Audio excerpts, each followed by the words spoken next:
Dr. Kate Russell wiped the sweat from her forehead for what felt like the 100th time that morning. The humidity on Verdara 7 was absolutely brutal. Even with her cooling suit running at maximum capacity, she felt like she was breathing through a wet blanket.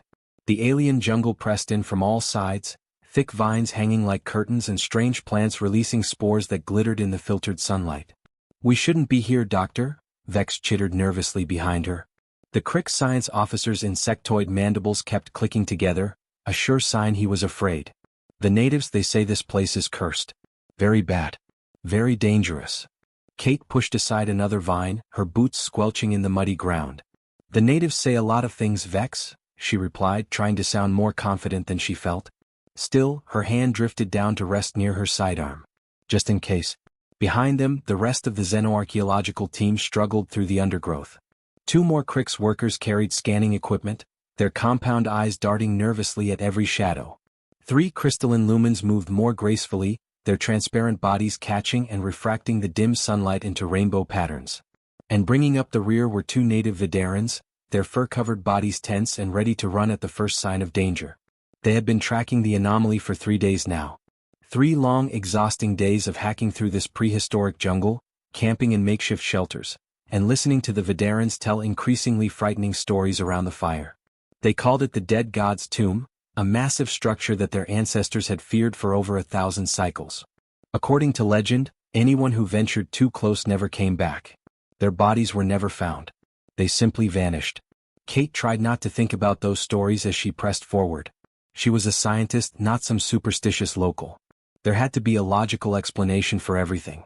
When they finally broke through the tree line into a massive clearing, Kate felt her breath catch in her throat. Her legs stopped moving. For a moment, all the training and education from the academy completely left her mind. "Oh my God," she whispered. It was not a tomb. It was a ship. The vessel stretched across the clearing for over 3 kilometers, maybe more. Its massive hull was almost completely consumed by the jungle itself. Bioluminescent vines covered every surface, pulsing with an eerie blue light that seemed to breathe. Ancient trees, some as thick as buildings, grew directly from the ship's surface. Their gnarled roots had burrowed deep into metal that looked both ancient and impossibly advanced at the same time. "By the core," Lythe whispered, one of the Lumen scientists. Her crystalline voice carried a tremor that Kate had never heard before. "I have never seen anything like this. The alloy, the composition. My scanner just refuses to acknowledge it exists. It is reading as empty space." Kate slowly approached the massive structure, her scientific curiosity overcoming her fear. She pulled out her handheld scanner, the device humming softly as it attempted to analyze what lay before them. The team had already established that the structure was definitely artificial, not some natural formation. But nothing else made any sense. The metal did not match any known civilization's technology in the galactic database. It predated the Galactic Council by thousands of years, maybe tens of thousands. Her scanner beeped confused error messages as she got closer. Kate frowned, adjusting the settings. Maybe if she recalibrated the frequency she could get a better reading. She took another step forward. The ship came alive. Blue lines of energy suddenly raced across the entire hull in intricate, beautiful patterns. They spread from directly in front of where Kate stood, moving outward in waves like ripples on water. The light was bright enough to hurt her eyes. A deep, resonant hum began somewhere deep inside the structure. Kate could feel it vibrating through the ground beneath her feet, shaking leaves from trees and sending them spiraling down like snow. Strange alien birds exploded from the jungle canopy, their shrieks of terror echoing across the clearing as they fled into the sky. Small creatures scattered in every direction, desperate to escape whatever had just awakened. "Back! Everyone get back!"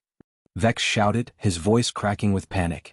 The entire team scrambled backward, falling over themselves in their haste to put distance between them and the ancient vessel. The 2 Vidarans were already disappearing back into the jungle, their warnings proven true. But Kate could not move. She stood frozen in place, her scanner slipping from numb fingers to land in the mud. The light patterns were pulsing in a rhythm, a steady beat that seemed somehow familiar. Then she realized why. It matched her heartbeat exactly.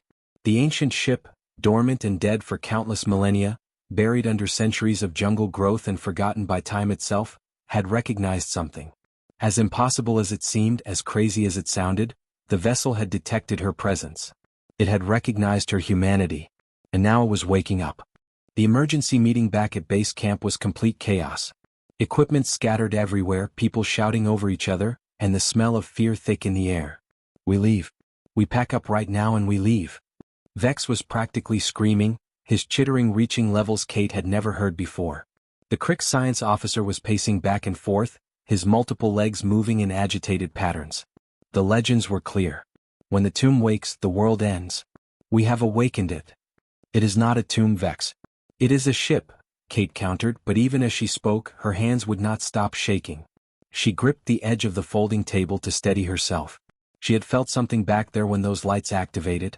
A pull deep in her chest. A connection that made no logical sense but felt more real than anything she had ever experienced.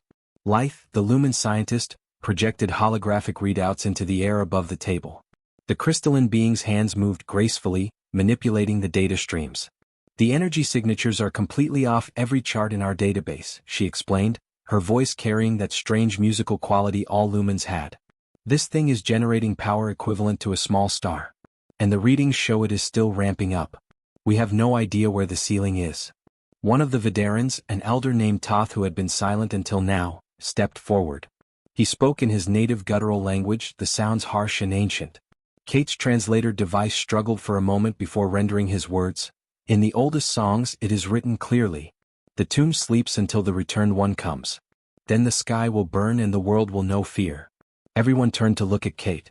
She felt their eyes on her, human and alien alike. "I am going back," she announced quietly. "That is insane." Vex's mandibles clacked together sharply, the Crick's equivalent of slamming a fist on the table. "You cannot be serious." "It responded to me. Only me." Kate pulled up her own scanner data, projecting it next to Light's readouts. "Look at this. The energy pulses synchronized perfectly with my biorhythm. My heartbeat. Whatever that thing is, however old it might be, it knows I am human. It recognized my species." The implications hung heavy in the air. No one spoke for a long moment. Against every protocol she had ever learned at the academy, against every regulation in the Xenoarchaeological handbook, against every survival instinct screaming at her to get on the shuttle and leave this cursed planet behind, Kate made her way back to the ship the next morning. The team followed at a safe distance, setting up a communications relay with portable equipment. They would watch and listen, but they would not get close. As Kate approached the massive vessel, her heart pounding so hard she thought it might burst from her chest, something incredible happened. A section of the hull simply opened. There was no grinding of ancient gears, no screeching of metal on metal. The hull just folded away like liquid mercury, smooth as water, revealing a corridor inside that glowed with soft blue light. "I am going in," Kate said into her comm unit, surprised at how steady her voice sounded. "Kate, wait just a minute." Vex started to protest, but she was already stepping through the opening. The Crick science officer, overcome with curiosity despite his fear, rushed forward to follow her. He made it 3 steps before an invisible barrier slammed into him like a physical wall. Vex went flying backward, crashing into the muddy ground, dazed and confused. "It only wants her," Lythe observed from her position by the equipment. Her crystalline voice was tinged with something that might have been fear or maybe awe. "The ship is selecting based on species. It wants the human." Inside the vessel, Kate found herself in a corridor that seemed to defy everything she knew about physics. Gravity shifted beneath her feet, sometimes pulling her down, sometimes sideways. The walls seemed to breathe, expanding and contracting slowly like living lungs. Holographic interfaces appeared in the air around her without warning, displaying text in a language that looked impossibly ancient. The characters were flowing and beautiful, unlike anything in the galactic database. But somehow, impossibly, she could read it. How could she read it? She had never seen this language before in her life. A voice suddenly echoed through the corridor, deep and resonant. It spoke in words that made her translator device spark and struggle. "Welcome, Inheritor. This unit is designated Guardian. You have been expected for 50,000 years." Kate's legs nearly gave out beneath her. She grabbed the wall for support, feeling the strange breathing metal under her palm. 50,000 years?" she whispered. "Affirmative," the voice replied calmly. "You are human. This vessel is Exodus Seed Colonial Class. Mission designation, Preservation Protocol Omega. Current status, Reactivation Sequence initiated." Through her comm link, Kate could hear her entire team listening in stunned silence. Not even Vex was chittering anymore. Guardian continued speaking, and Kate watched in amazement as data began uploading directly to her handheld device. The screen filled with information, scrolling faster than she could read. Star charts showing systems she had never heard of. Personnel logs written in Earth languages that had been dead for millennia. Mission parameters that made no sense. Technical specifications that seemed like science fiction. Kate's hands trembled as she scrolled through the fragmentary records. There was so much information, too much to process. But one word kept appearing again and again in file after file, in log after log. Progenitors.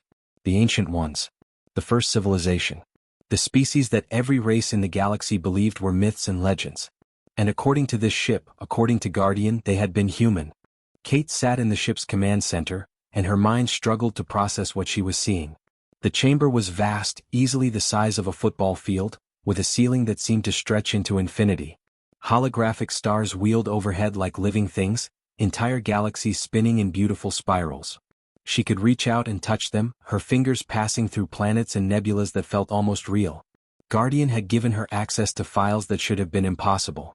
Files that rewrote everything humanity thought it knew about itself. "Let me get this straight," Kate said slowly, her voice barely above a whisper. She was speaking as much to her team listening through the comm link as to the artificial intelligence. "Humans did not evolve on Earth. That is what you are telling me." "Correct," Guardian confirmed, its voice echoing through the massive chamber. "Humanity originated in the galactic core. Your species achieved technological transcendence approximately 100,000 years ago." Vex's voice crackled through her earpiece, high-pitched with disbelief. "That is completely impossible. The Lumens are the oldest known civilization in the galaxy. 30,000 years of recorded history. Humans only achieved faster-than-light travel 2 centuries ago. You were primitives when my species first encountered you." Guardian responded by displaying a hologram that made Kate's breath catch in her throat. It showed a galaxy-spanning civilization, beautiful and terrible in its scope. Massive structures that dwarfed entire star systems. Ships that made modern dreadnoughts look like children's toys. Cities floating in space, each one home to billions. It was magnificent and terrifying all at once. "The progenitors were your ancestors," Guardian stated simply. "They reshaped stars like sculptors working with clay. They folded spacetime itself, creating shortcuts across the universe. They pursued knowledge without limit, without restraint, without fear. They believed nothing was beyond their reach." Kate felt tears forming in her eyes as she watched the hologram. "What happened to them?" she whispered. "If they were so powerful, where did they go?" "They triggered the collapse." The hologram shifted, and Kate watched in horror as reality itself began tearing apart. Space fractured like broken glass. Stars winked out of existence. Entire sectors of the galaxy simply ceased to be, consumed by spreading darkness that ate everything it touched. "In their pursuit of ultimate transcendence," Guardian explained, its voice carrying something that almost sounded like sadness, "the progenitors punctured the fundamental fabric of existence itself. They went too far. They tried to become gods, and instead they broke the universe. The cascade effect consumed 30% of the galaxy before emergency protocols could be enacted. Billions died. Entire civilizations that you never knew existed were wiped from history." Kate felt sick to her stomach. She gripped the edge of the control panel to steady herself. "They destroyed themselves." "Not entirely," Guardian corrected. "The remaining progenitors, those who survived the initial collapse, initiated what they called the Preservation Protocol. It was their final act, their last attempt at redemption. They created thousands of ARC ships like this one, each carrying genetically reset humans. Your minds were wiped completely clean. Your technology was stripped away. Your memories, your history, your knowledge, all of it erased. Then they scattered you across the galaxy to primitive worlds where you could begin again. Start fresh. Maybe learn from their mistakes." "Earth," Kate breathed, the pieces falling into place. "One of many refuge worlds," Guardian confirmed. "Hundreds of planets received these reset humans. Verdara 7. Others. The Exodus seed was meant to deploy its cargo here, establish a colony, then go dormant. But we sustained critical damage during atmospheric entry. The ship crashed. This unit has been dormant for 53,847 years, awaiting human reactivation." Through the comm link, Kate could hear Light's crystalline voice, barely a whisper. "The progenitors were human? Our entire understanding of galactic history is wrong. Everything we thought we knew is a lie." "Guardian," Kate asked carefully, her scientific mind trying to focus on practical questions, Why did the ship activate when I approached? Why me specifically? Biometric recognition, the AI explained. Only human genetic markers can authorize reactivation. The biological signatures are unmistakable, encoded at the deepest level. The mission parameters were very clear. Wait until humanity had re-evolved naturally through the normal process of civilization building, then prepare them for the reclamation. Kate felt cold dread spreading through her chest. The reclamation? What does that mean? Reclaiming the progenitor legacy, of course, Guardian said as if it were obvious. This vessel contains complete technological archives. Weapons capable of destroying stars with a single shot. Engines that transcend dimensional barriers and can cross the galaxy in seconds. The complete knowledge to reshape reality itself, to bend physics to your will. Everything the progenitors knew, everything they built, everything they were, it is all here waiting for you.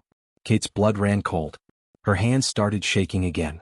And you are just giving this to me? Just like that. You are human. You are the inheritor. The galaxy is your birthright. Back at base camp, Vex turned to life, his mandibles frozen in shock. If this information spreads beyond our team, the Galactic Council will panic. Humans are barely tolerated as newcomers to galactic society. We still watch them carefully. But if they are revealed to be the descendants of the Ancient Ones, the myths made flesh. War, Lythe finished quietly. Either humanity will be worshipped as returning gods, or exterminated as an existential threat. There will be no middle ground. Inside the ship, Kate stared at the holographic archives floating before her. The sum total of a civilization that had nearly destroyed the entire universe. The power to reshape reality. The knowledge to become gods. Her hands clenched into fists. Guardian, I need you to seal these archives immediately. No one accesses them without my direct personal authorization. Do you understand? That contradicts mission parameters. I do not care what your mission parameters say. Those are my orders as a human. As the inheritor, as you call me. There was a long pause. Then, acknowledged inheritor. But Kate already knew the truth was leaking out. Her team had heard everything through the comm link. And somewhere in orbit above the planet, long-range scanners had certainly detected the ship's awakening and the massive energy signatures. The secret was already escaping her grasp, spreading like wildfire through the galaxy. The Galactic Council warfleet dropped out of faster-than-light travel 3 days later, and Kate watched it happen in real time. She stood in the command center, her hands gripping the edge of the holographic display table so hard her knuckles turned white. The display showed everything in perfect detail. 40 warships materialized in orbit around Verdara 7, each one a masterpiece of alien military engineering. They represented the combined military might of the Zaran hegemony, the Lumen Collective, and a dozen other species she recognized from her academy studies. These were not exploration vessels or science ships. These were warships built for one purpose only. They formed a perfect blockade around the planet, cutting off any escape routes. Kate's stomach twisted into knots. Incoming transmission, Guardian announced calmly as if this were just another routine communication. Kate took a deep breath and nodded. Put it through.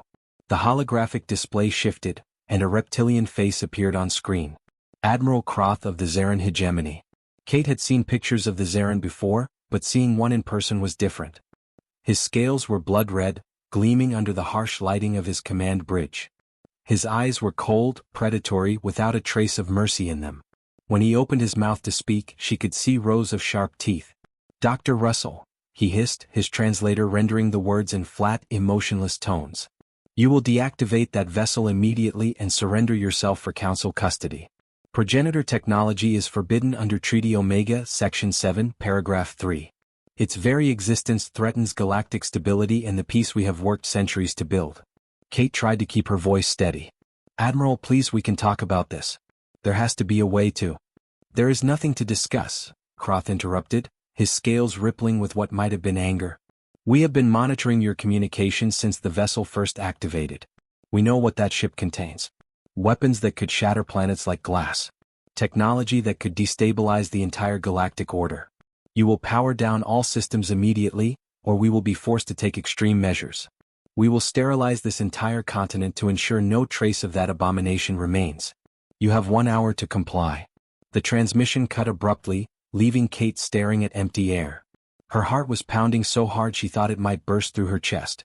She turned to the AI. Guardian, can their weapons actually hurt this ship? Negative, the artificial intelligence replied without hesitation. This vessel's defensive capabilities exceed current Council technology by several magnitudes. Their weapons cannot penetrate our shields or damage our hull. They pose no threat to this unit. I will not start a war, Kate said firmly. I refuse to be responsible for that. The Council has already made that choice, Guardian observed. They fired first by issuing ultimatums and threats. Kate opened her mouth to argue, but then the sensors began screaming warnings. The first missiles launched from the fleet, dozens of them. Mass driver slugs moving at relativistic speeds, each one carrying enough kinetic energy to level a city. They streaked toward the planet's surface, toward the ship, toward her. Kate braced for impact, her entire body tensing. She barely felt anything. All around the ship, hidden weapons platforms erupted from the jungle where they had been buried for millennia. They rose from the earth like ancient guardians awakening from sleep. Energy shields shimmered into existence with a sound like singing crystal, forming a massive dome over the entire valley. The shields were beautiful, iridescent, shifting through colors that hurt to look at directly. The Council's most advanced weapons, the cutting edge of modern military technology, hit those shields and simply splashed harmlessly away. It was like watching raindrops hit a window. The shields treated physics like a polite suggestion, bending the laws of reality to make the impossible possible.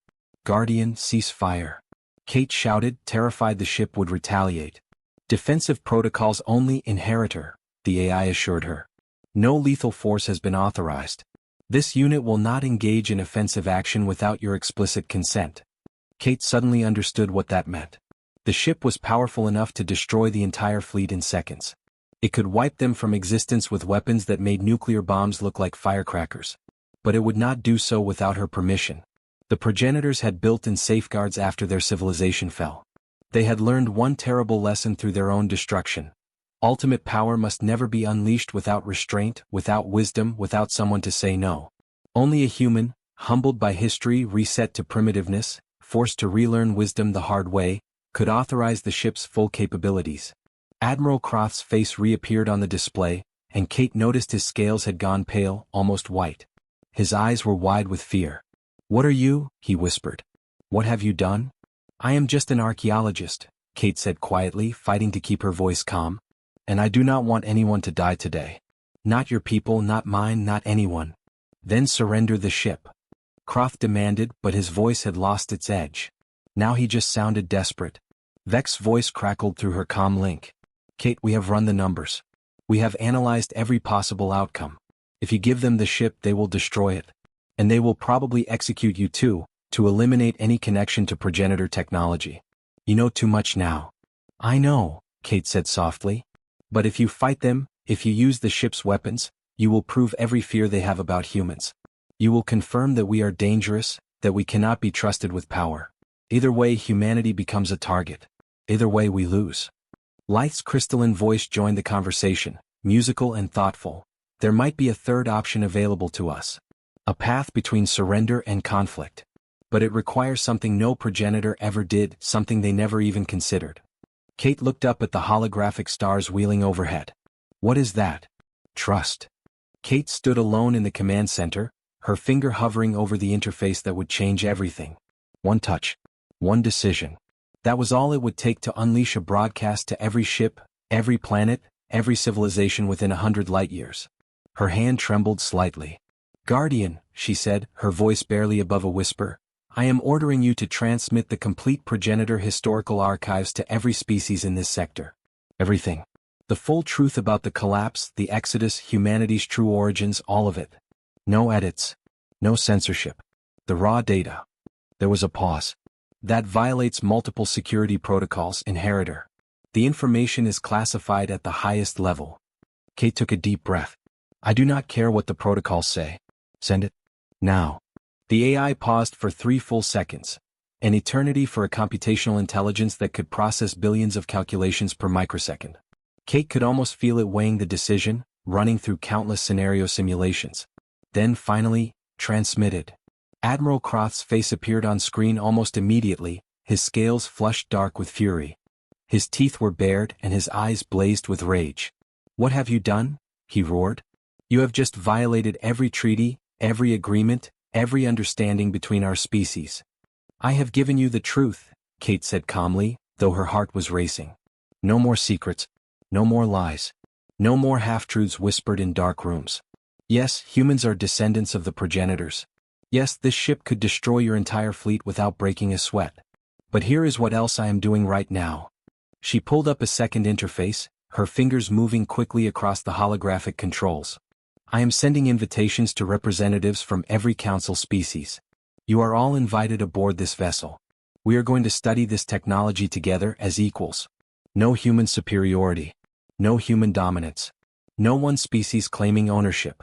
We share the knowledge as partners with safeguards to prevent anyone, and I mean anyone including us humans, from making the same mistakes the progenitors made. The communications channel went completely silent. Kate could hear her own breathing loud in her ears. Finally, Lythe's crystalline voice came through, tinged with disbelief. You are serious about this? Completely serious, Kate confirmed. The Exodus seed becomes a research station. We can call it the Verdara Institute. Human-approved safety protocols? Yes, because apparently only humans can authorize certain systems. But multi-species collaboration on everything else. We learn together or we learn nothing at all. Vex chittered nervously through the comm link. That is not how progenitor descendants are supposed to act. The legends say the Ancient Ones ruled the galaxy with absolute authority. They commanded and others obeyed. Maybe that is exactly why they fell, Kate said quietly. Maybe they stopped seeing other species as equals. They saw everyone else as just tools to be used or obstacles to be removed. But humanity's real strength is not ancient technology or superior genetics. It is our ability to adapt, to learn from mistakes, to build bridges instead of walls. Admiral Kroth's scales had slowly returned to their normal blood-red color. He looked calmer now, more thoughtful. And if we refuse your offer? If the Council decides this is too dangerous? Kate met his eyes through the screen. Then you destroy the ship, you kill me, and you lose access to knowledge that could advance every civilization by millennia. Medical technology that could cure diseases you have not even discovered yet. Energy systems that could power entire planets cleanly. Scientific understanding that could solve problems you did not know had solutions. Your choice, Admiral. The silence stretched for long, agonizing minutes. Kate forced herself to breathe normally to stay calm. Finally, Kroth spoke, his voice measured. I am placing my fleet on standby status. The Council will send negotiators within the week. But understand this clearly, Dr. Russell. One hint of betrayal, one sign that humans are claiming superiority, and we will turn this entire world to glass. Are we clear? Perfectly clear, Kate replied. We understand each other. Over the following weeks, representatives began arriving. Zarin military observers, suspicious and heavily armed. Lumen scientists, their crystalline bodies sparkling with curiosity. Krix engineers, chittering excitedly about the technology. Even the Vidarans sent their elders, overcoming centuries of superstitious fear to witness history being made. The Exodus seed transformed into a hub of unprecedented cooperation, species that had barely tolerated each other now working side by side. Guardian watched it all unfold, and Kate noticed something remarkable. The AI's protocols were evolving in ways its creators had never programmed. It no longer addressed her as inheritor, in that formal, distant tone. Now it called her partner. One evening, Kate stood on the ship's observation deck, looking out at the stars. A human pilot named Jake had arrived with the relief team the previous day. He stood beside her now, studying the holographic star charts projected in the air. You know there are 347 other ARC ships out there, Jake said, gesturing at the glowing points of light. Guardian has been sending activation signals. They are all waking up, one by one. I know, Kate said softly. This is going to change everything. Humanity is not going to be seen as some backwater species anymore. Kate smiled, watching the researchers working together in the laboratories below. Humans, Lumens, Krix, Zarin, all collaborating on technology that could reshape the entire galaxy. We never were a backwater species, Jake. We just forgot who we could be. The progenitors thought power made them great, she continued. Raw force, superior technology, the ability to command and control. But they were wrong. Greatness is not about being superior to others. It is about lifting everyone up together. Guardian's voice echoed softly through the observation deck. Observation, the mission parameters have been exceeded. Humanity has not reclaimed dominance as projected. Instead, it has created something new. Something the original programmers did not anticipate. What is that? Kate asked. Partnership. True partnership. The progenitors never achieved this.